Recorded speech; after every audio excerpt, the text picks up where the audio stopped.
ഞാൻ ഈ ചർച്ച നമ്മൾ നടത്തിക്കൊണ്ടിരിക്കുമ്പോൾ ഇപ്പോൾ വയനാട്ടിൽ നിന്ന് വന്ന ഒരു ദൃശ്യമുണ്ട്. താങ്കളൊന്ന് കണ്ടു നോക്കൂ. സുർജിത് അയ്യപ്പ ഞങ്ങളുടെ പ്രതിനിധിയാണ് ആ ദൃശ്യം നൽകിയിട്ടുള്ളത്. കാറ്റിലും മഴയിലും ഒക്കെ മാനന്തവാടിയിൽ മരം വീണെന്നാണ്. ഒരു വിദ്യാർത്ഥിനി വളരെ കഷ്ടിച്ച് ഭാഗ്യം കൊണ്ട് രക്ഷപ്പെട്ട ദൃശ്യങ്ങളാണ്. ആ ദൃശ്യങ്ങൾ ആദ്യം നമുക്കൊന്ന് കാണാം. ആ ദൃശ്യങ്ങൾ പൂർണ്ണമായി കാണിക്കാം.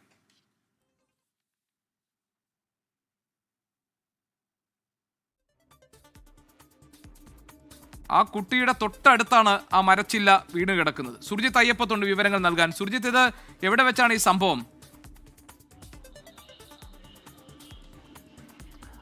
ഗോപി, ഇത് നടക്കുന്നത് മാനന്തവാടിയാണ്. മാനന്തവാടി കൊയിലേരി റോഡുണ്ട്. മാനന്തവാടി നഗരത്തിൽ നിന്ന് ബീവറേജസ് കോർപ്പറേഷൻ്റെ ഔട്ട്ലെറ്റ് ഉണ്ട്. ഔട്ട്ലെറ്റിന് സമീപത്ത് അതിന് താഴെയുടെ ഇറങ്ങിയെത്തുന്ന ഒരു റോഡാണ്. ആ റോഡിൽ സ്വകാര്യ വ്യക്തിയുടെ പറമ്പിൽ നിന്നാണ് ഈ മരം പൊട്ടി വീണത് എന്നുള്ളതാണ് നമുക്ക് ലഭ്യമാകുന്ന വിവരം. അതായത് ഈ പ്രദേശത്ത് ധാരാളം മരങ്ങൾ, അതായത് ഇവിടുത്തെ വയനാട്ടിലെ ഏറ്റവും വലിയ പ്രതിസന്ധി എന്ന് പറയുന്നത് ഇങ്ങനെ റോഡുകൾക്ക് അരികിലായി ഇങ്ങനെ മരങ്ങൾ, അപകട ഭീഷണിയുള്ള മരങ്ങൾ ധാരാളമുണ്ട്. അത്തരത്തിലൊരു അപകടമാണ്. ആ അപകടത്തിൽ നിന്നൊരു വിദ്യാർത്ഥിനിയാണ് അത്ഭുതകരമായി രക്ഷപ്പെടുന്നത്. ഒരു കാറിൻ്റെ, അനന്തു രമേശ് എന്ന് പേരുള്ള മാനന്തവാടി സ്വദേശിയുടെ കാറിൻ്റെ ഡാഷ്ബോർഡിലാണ് വെച്ച ക്യാമറയിലാണ് ആ ദൃശ്യം കുടുങ്ങിയത്. അതായത് വിദ്യാർത്ഥിനി നടന്നു വരുന്നത് തൻ്റെ സുഹൃത്ത് ഒരു കടയിൽ കയറിയിരുന്നു. ആ കടയിലേക്ക് പോകാൻ വേണ്ടി ഇങ്ങനെ നടന്നു വരികയാണ് ആ കുട്ടി.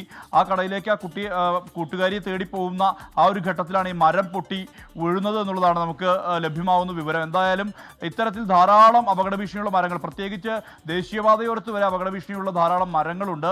അത് വലിയ പ്രതിസന്ധിയായി തന്നെ നിലനിൽക്കുകയാണ്. കാരണം പലപ്പോഴും ഈ വനമേഖലയിൽ കൂടെ കടന്നു പോകുന്ന പാതയിൽ സമാനമായ അപകടങ്ങൾ നിരവധി ഉണ്ടായിട്ടുണ്ട്. KSRTC ബസ്സിന് മുകളിലെല്ലാം തന്നെ വീഴുന്ന ഇത്തരത്തിൽ മരം പൊട്ടി വീഴുന്ന ഒരു അനുഭവം അപകടാവസ്ഥ ഉള്ള ഒരുപാട് മരങ്ങൾ മൂലം സംഭവിച്ചിട്ടുണ്ട്. പ്രത്യേകിച്ച് ഈ സുൽത്താൻ ബത്തേരി നഗരത്തിൽ നിന്ന് നേരെ പോകുന്ന വഴി, അതായത് മൈസൂരിലേക്കെല്ലാം പോകുന്ന അത് കാനന പാതയാണ്.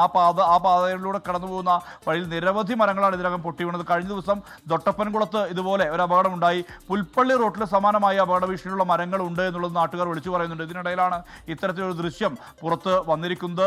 മാനന്തവാടി ബീവറേജ് കോർപ്പറേഷൻ്റെ താഴെയുള്ള അതിന് മുന്നിലൂടെ കടന്നു പോകുന്ന ഒരു പ്രധാനപ്പെട്ട പാതയാണ് കൊയിലേരി റോഡ്. പനമരത്തേക്കും മറ്റും കൽപ്പറ്റയിലേക്കും എല്ലാം തന്നെ ഉപയോഗിക്കുന്ന പ്രധാനപ്പെട്ട റോഡാണ്. ആ റോഡിലാണ് ഇങ്ങനെ ഒരു കുട്ടിയുടെ മുകളിലേക്ക് ഇത് വീഴുന്നത്. പക്ഷേ അത്ഭുതകരമായ കുട്ടി ഒരു പരിക്കുമില്ലാതെ രക്ഷപ്പെട്ടു എന്നുള്ളതാണ് യാഥാർത്ഥ്യം. ഇത്തരത്തിൽ നിരവധി പ്രശ്നങ്ങൾ. ഇപ്പോൾ ഇന്ന് മഴയുടെ തോത് വളരെ കുറവാണ്. വയനാട് സംബന്ധിച്ച് റെഡ് അലേർട്ട് ആയിരുന്നെങ്കിലും മഴയുടെ തോത് കുറവാണ്. പക്ഷേ ചില സംഭവങ്ങൾ, ഇപ്പോൾ കിണർ ഇടിഞ്ഞു വീഴുന്ന ഒരു സംഭവം ഉണ്ടായിട്ടുണ്ട്. അത് ഇല്ലത്തുമൂല എന്ന് പറയുന്ന സ്ഥലത്താണ് കിണർ ഇടിഞ്ഞ് വീണത്.